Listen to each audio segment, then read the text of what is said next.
Assalamualaikum warahmatullahi wabarakatuh. Puji syukur kehadirat Allah Subhanahu wa Ta'ala atas segala limpahan karunia-Nya kepada kita semua. Tidak lupa selawat beserta salam ke pangkuan Nabi besar Muhammad sallallahu alaihi wasallam beserta keluarga dan sahabat beliau sekalian. Perkenalkan, saya Muzakir SKM MKes sebagai salah seorang dosen Poltekkes Kemenkes Aceh dari program studi D3 Keperawatan Aceh Utara dengan NIDN 3416096901. Video ini dibuat untuk memenuhi salah satu persyaratan sertifikasi dosen tahun 2025, yaitu pernyataan diri dosen dalam unjuk kerja Tridharma Perguruan Tinggi, khususnya di aspek pengajaran. Pada kesempatan ini, saya akan menjelaskan mata kuliah yang saya ampu, yaitu mata kuliah promosi kesehatan. Mata kuliah promosi kesehatan merupakan mata kuliah wajib bagi mahasiswa semester 3 program studi D3 Keperawatan Aceh Utara. Mata kuliah promosi kesehatan ini mempunyai bobot 2 SKS, yaitu 2 SKS teori selama 1 semester ke depan. Bahasa pengantar yang digunakan pada mata kuliah ini adalah bahasa Indonesia. Mata kuliah promosi kesehatan bertujuan untuk membekali mahasiswa dengan pengetahuan konsep keterampilan dalam melakukan promosi kesehatan kepada masyarakat, yaitu mengajak masyarakat untuk berperilaku hidup bersih dan sehat. Pada mata kuliah ini akan membahas tentang 1. Konsep dasar promosi kesehatan, 2. 5 strategi pendekatan promosi kesehatan, 3. Perencanaan promosi kesehatan, 4. Monitoring dan evaluasi promosi kesehatan, 5. Konsep perilaku hidup bersih dan sehat, 6. Aplikasi promosi kesehatan dalam asuhan keperawatan pada individu, keluarga, dan kelompok. Capaian pembelajaran lulusan program studi D3 Keperawatan Aceh Utara yang dibebankan pada mata kuliah ini adalah menunjukkan sikap bertanggung jawab atas pekerjaan di bidang keahliannya secara mandiri, menguasai konsep umum kesehatan masyarakat pada substansi promosi kesehatan pada individu, keluarga, dan kelompok, mampu memecahkan masalah pekerjaan dengan bidang keahlian terapannya didasarkan pada pemikiran logis, inovatif, dan bertanggung jawab atas hasil kerjanya secara mandiri, mampu mengaplikasikan promosi kesehatan dalam asuhan keperawatan pada individu, keluarga, dan kelompok. Untuk capaian pembelajaran mata kuliah pada akhir perkuliahan adalah mampu menunjukkan sikap bertanggung jawab atas pekerjaan di bidang keahliannya secara mandiri, mampu menunjukkan metode, teknik, dan pengetahuan prosedural dalam promosi kesehatan pada individu, keluarga, dan kelompok, mampu mengaplikasikan kegiatan promosi kesehatan yang berhubungan dengan pelayanan keperawatan dengan pemikiran logis, inovatif, dan bertanggung jawab, serta mendokumentasikan kegiatan yang telah dilakukan, mampu menguasai konsep promosi kesehatan dalam pelayanan keperawatan pada individu, keluarga, dan kelompok. Referensi yang digunakan pada mata kuliah adalah e-book yang berkaitan dengan promosi kesehatan dan ilmu perilaku, dan masih banyak sumber pustaka yang bisa digunakan sebagai referensi. Sistem pembelajaran pada mata kuliah ini dengan menggunakan metode pembelajaran aktif yang mengutamakan peran dan keaktifan mahasiswa dalam proses pembelajaran. Metode pembelajaran yang digunakan tergantung dari materi yang akan disajikan. Bentuk perkuliahan dilakukan dengan tatap muka di ruang kelas, baik penyampaian materi, seminar, diskusi kelompok maupun bermain peran. Evaluasi hasil pembelajaran mata kuliah promosi kesehatan diperoleh dari sikap 10%, kuis 10%, penugasan 20%, diskusi 10%, UTS 25%, UAS 25%. Demikian informasi yang bisa saya sampaikan mengenai mata kuliah promosi kesehatan untuk mahasiswa program studi D3 Keperawatan Aceh Utara, Poltekkes Kemenkes Aceh. Berikutnya berupa cuplikan dari proses pembelajaran yang saya lakukan secara tatap muka di ruang kelas. Selamat menyaksikan. Assalamualaikum warahmatullahi wabarakatuh. Waalaikumsalam warahmatullahi wabarakatuh. Oke, baik. Kita lanjutkan pertemuan yang selanjutnya, yaitu tentang topik pengembangan media promosi kesehatan. Kira-kira dari saudara-saudari, apa itu media? Kira-kira sedikit mereview apa yang dimaksud dengan media. Silakan dan menjawab. Siapa yang tahu? Media. Saya Pak. Ya, silakan. Yani. Alat yang dapat memberikan informasi Pak.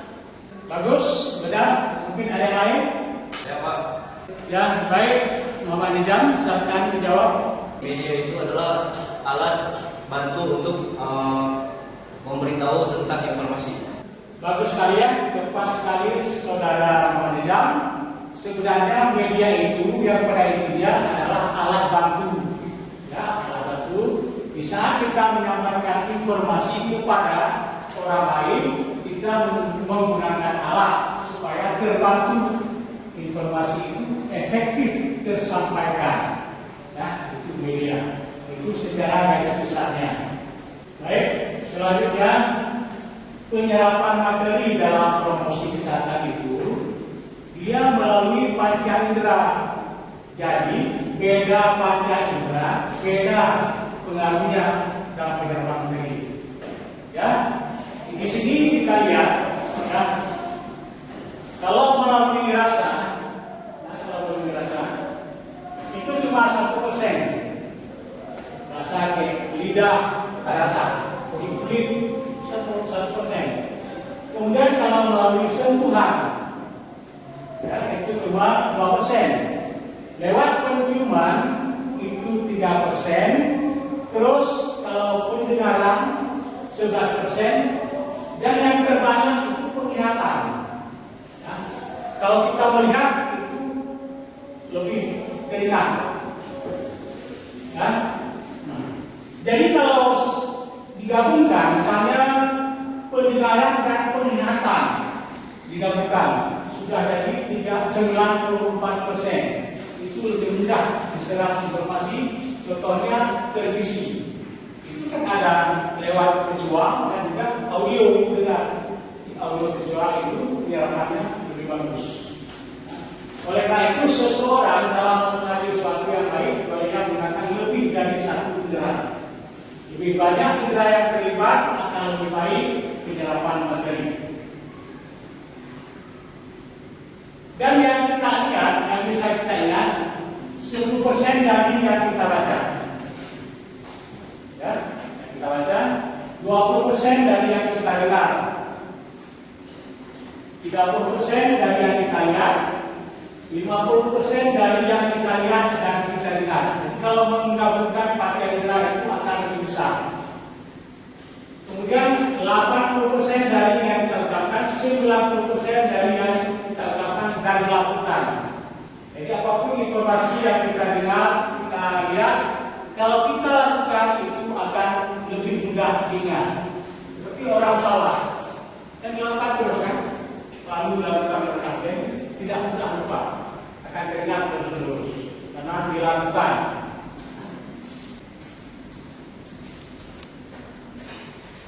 Nah, kita masuk ke media promosi kesehatan. Media atau alat, lebih tepatnya alat bantu. Dia akan membantu dalam penyampaian informasi. Makanya dinamakan media sebagai alat bantu atau alat peraga dalam proses kesehatan. Ini dapat diartikan sebagai alat bantu untuk proses kesehatan yang dapat dilihat, didengar, diraba, dirasa, dicium. Semuanya itu untuk memudahkan, untuk mengefektifkan penyampaian informasi. Itu namanya media. Nah, jelas paham itu media? Paham. Paham mereka? Paham. Kemudian selanjutnya sasaran yang didapat. Jadi kita waktu menyampaikan informasi ke orang, kita harus tahu orang yang sasaran kita itu bagaimana. Baik individu, kelompok, ya, kita lihat dulu tingkat pendidikannya. Kalau individu dia berpendidikan setingkat apa? Kalau tingkat SD tentu cara menyampaikan berbeda dengan yang tingkat pendidikan tinggi. Ya, begitu juga dengan kelompok. Kemudian kita lihat juga bahasa mereka yang digunakan. Kalau lebih baik itu proses kesehatan digunakan bahasa yang lebih dia pahami, jangan gunakan istilah-istilah. Makin bingung orang dengar. Jadi bahasa yang mudah dipahami. Kalau lebih bagus bahasa daerah, misalkan.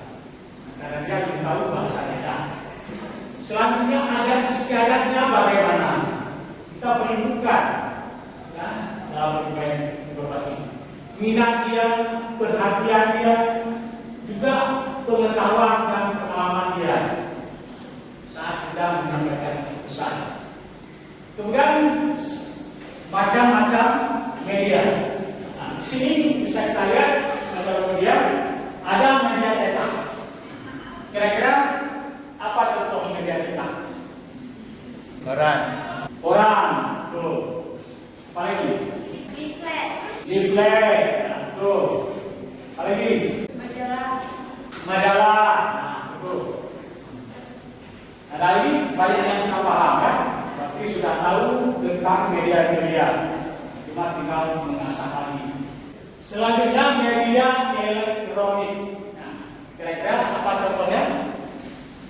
Elektronik yang berhubungan dengan yang ada pakai listrik, ya? Televisi. Internet. Nah, apalagi yang televisi, apalagi bagus, jawabannya terus. Apalagi? Komputer. Bagus ya, semuanya bagus, dan benar semua. Nah, dan selanjutnya media papan. Kalau sering sebut billboard, kan ada yang di dalam. Nah, baliho, tahu kan? Saya di dalam. Biasanya itu untuk papan ada reklame, untuk promosi produk. Ya, di dalam gereja itu namanya billboard. Nah. Kemudian berdasarkan bentuknya ada yang benda asli. Benda asli. Ini contohnya dia baik hidup maupun mati. Contoh tinja, lalat. Itu kan asli. Ya, tinja, lalat. Dan kemudian yang spesimen. Nah, benda sesungguhnya yang telah diawetkan, seperti cacing yang diawetkan, itu dia ada semua. Nah. Kemudian ada juga yang sampel. Ini biasanya untuk produk-produk yang diperjualbelikan, seperti Oralin, ya, itu sampel. Kemudian benda tiruan. Yang tiruan contohnya seperti pantol. Itu kan benda, bukan benda asli. Ya, baik itu dari kayu, dari plastik, tapi dia tiruan. Itu juga media. Ya. Nah, ada juga media gambar, media grafis, ya, bentuk yang digambarkan. Ini poster. Ini contohnya poster. Ya, sehelai kertas atau papan yang berisikan gambar-gambar dengan sedikit kata-kata. Dan ini ada ukurannya, kurang lebih 6 meter. Nah, biasanya ditempelkan dan mudah lihat. Nah, berupa lukisan, ilustrasi, kartun, gambar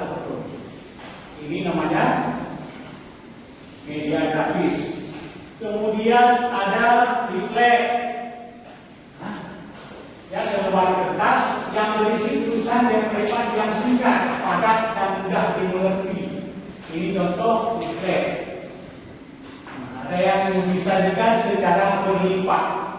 Leaflet namanya. Ini contohnya di deskripsi pengolahan air di tingkat rumah tangga. Itu ada dijelaskan sedikit gambaran di situ. Itu namanya leaflet. Nah, selanjutnya booklet. Ini dalam bentuk buku. Leaflet dalam bentuk buku. Namanya booklet. Kemudian flyer bentuk seperti leaflet tapi berlipat. Ya, kalau tadi leaflet tidak berlipat, kalau flyer berlipat. Ya. Kemudian rubrik, tulisan pada surat kabar yang membahas masalah kesehatan.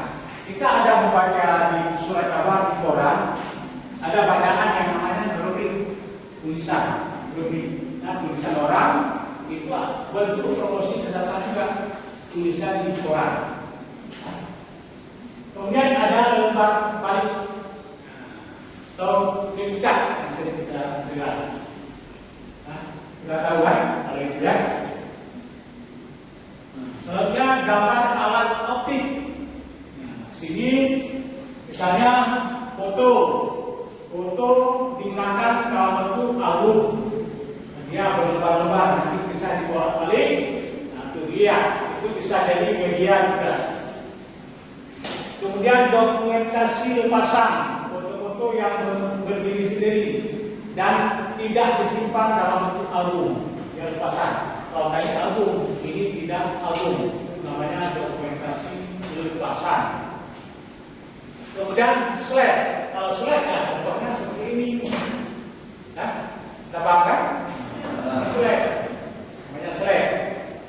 Kemudian film. Ini yang media yang bagus. Ya.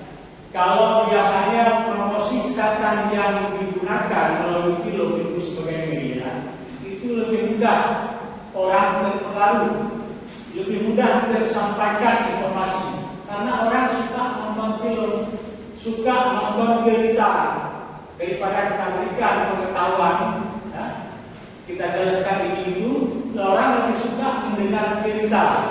Makanya orang lebih teringat cerita daripada penjelasan.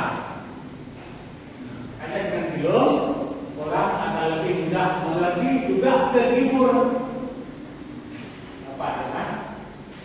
Nah, kemudian berdasarkan pembuatannya, dia ada media yang rumit pembuatannya, ada yang sederhana. Ya, yang rumit itu kan seperti film, slide, video, rumit, memerlukan listrik dan proyektor. Kemudian ada alat peraga yang sederhana, bisa gambar-gambar, pesan, ada kertas, karton, ya, di gambar-gambar, atau bisa kalender di belakangnya digambar, ditulis penjelasan. Nah, itu sederhana. Ada yang media berdasarkan indera penerima. Ada yang namanya alat bantu lihat, cuma bisa dilihat. Akan ada di tempelan-tempelan di mana-mana, itu namanya visual aids.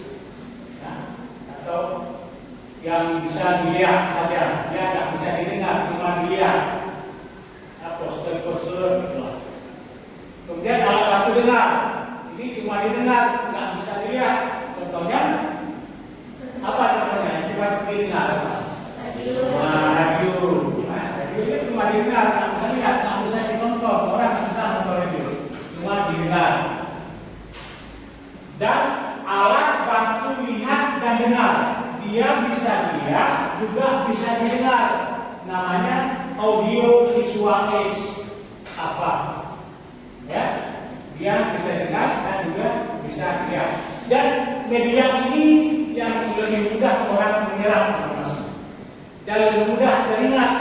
Nah, seperti film tadi, televisi itu mudah diingat, mudah terserap karena ada audio dan ada visual. Kira-kira paham tentang media? Nah, mungkin ada sampai saat ini ada yang bertanya, mungkin di mana kurang jelas, silakan ditanyakan. Saya Pak. Baik, silakan. Mana dia Apa saja jenis-jenis media yang bisa digunakan dalam promosi kesehatan? Ya baik, pertanyaan yang bagus. Sebenarnya banyak media yang bisa digunakan dalam promosi kesehatan. Seperti yang kita jelaskan tadi, bisa itu media cetak, bisa media elektronik. Cuma itu kan ada terbagi media cetak apa saja, koran itu bisa. Atau media elektronik seperti radio, televisi itu bisa digunakan. Dan juga media lain, bahkan sampai media sosial bisa digunakan. Nah, paham kan? Oke, selanjutnya siapa kira-kira yang mau bertanya lagi? Saya Pak. Baik, silakan Rahmadani menjawab. Pertanyaannya Pak, apa saja tantangan dalam pengembangan media promosi kesehatan? Oke, bagus pertanyaannya. Jadi kalau kita lihat dari tantangan, sebenarnya itu bisa dilihat dari anggaran dalam pembuatan media. Ya, mungkin media itu mahal, ya, itu anggaran ada. Atau untuk akses media itu sulit, itu juga tantangan. Nah, perilaku masyarakat juga sudah kita sediakan media, masyarakat tidak menggunakannya. Nah, itu tantangan, ya, itu termasuk tantangan dari penyediaan media. Nah, mereka perhatian. Ya, baik. Jadi pertanyaan sudah dikaitkan dan sudah terjawab dan sudah paham. Jadi kita sekarang mengambil kesimpulan bahwa pengembangan media promosi kesehatan ini sangat penting, ya, upaya meningkatkan kesehatan masyarakat. Ya, media promosi kesehatan yang efektif ini dapat membantu menyampaikan informasi kesehatan secara jelas, menarik, dan mudah dipahami oleh berbagai kelompok sasaran. Nah, jadi pengembangan media promosi kesehatan ini perlu dikembangkan supaya informasi yang diberikan itu efektif tersampaikan kepada sasaran. Nah, itu kira-kira kesimpulan supaya ini bisa meningkatkan kesadaran dari sasaran promosi kesehatan, juga merubah perilaku dari masyarakat, dan pada akhirnya meningkatkan kualitas hidup masyarakat. Itu kira-kira. Ya, dengan itu berakhir pula pertemuan kita pada hari ini. Ya, saya akhiri wabillahi taufiq wal hidayah. Assalamualaikum warahmatullahi wabarakatuh. Waalaikumsalam warahmatullahi wabarakatuh. Demikian deskripsi singkat dan proses pembelajaran dari mata kuliah promosi kesehatan yang saya ampuh. Semoga dapat memberikan gambaran mengenai kinerja pengajaran yang saya lakukan, khususnya pada mata kuliah promosi kesehatan program studi keperawatan Aceh Utara, jurusan keperawatan Poltekkes Kemenkes Aceh. Saya mengucapkan terima kasih kepada seluruh tim penilai dan tim panitia sertifikasi dosen SMART tahun 2025. Tidak lupa juga saya mengucapkan terima kasih kepada Poltekkes Kemenkes Aceh, jurusan keperawatan program studi D3 Keperawatan Aceh Utara, rekan sejawat dosen dan mahasiswa. Terima kasih atas segala perhatian. Mohon maaf sebesar-besarnya atas segala kekurangan. Wabillahi taufik wal hidayah. Wassalamualaikum warahmatullahi wabarakatuh.